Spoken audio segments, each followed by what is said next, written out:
let's start with the first one, which is the sixth house. So, Preeti, over to you. What you would like to say about this house? Thank you Neetu.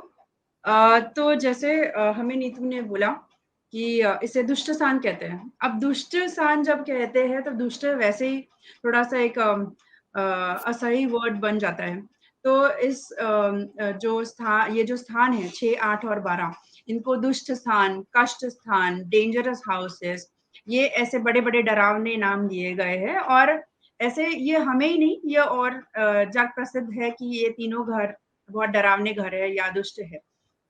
तो हम थोड़ा-सा समझने की कोशिश करते हैं कि ये द दुष्ट एग्ज़ैक्टली क्यों होते हैं और इनमें क्या छुपा होता है और हमें किस तरीके से ये थोड़ा-सा परेशान करने की कोशिश करते हैं और उसपे हम क्या अगर करेंगे तो उसको डिफ़िकल्टी को हम कम कर सकते हैं।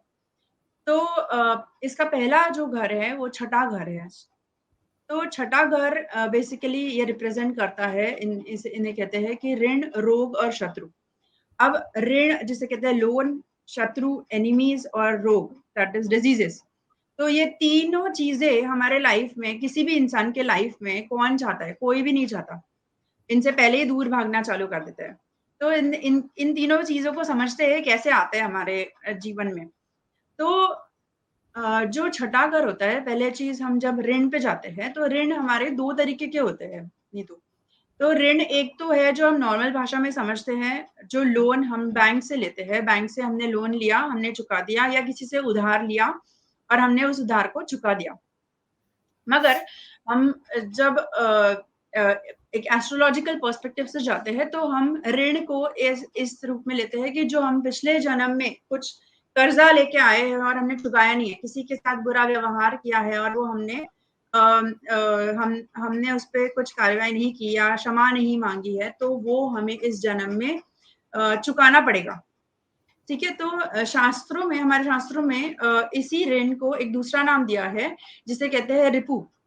अब रिपु भी हमारे 6 तरीके के रिपु होते हैं, जो होते हैं काम, क्रोध, लोभ, मद, मत्सर।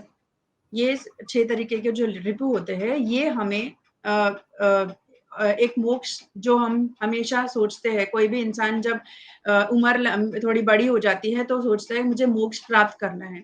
अब मोक्ष प्राप्त कैसे करेंगे? जब ये 6 तरीके के जो रिपु है, ये हमेशा उसमें ऑब्स्टेकल्स क्रिएट करेंगे और इनमें से कोई ना कोई तो क्वालिटी हम अनजाने में अपना लेते हैं।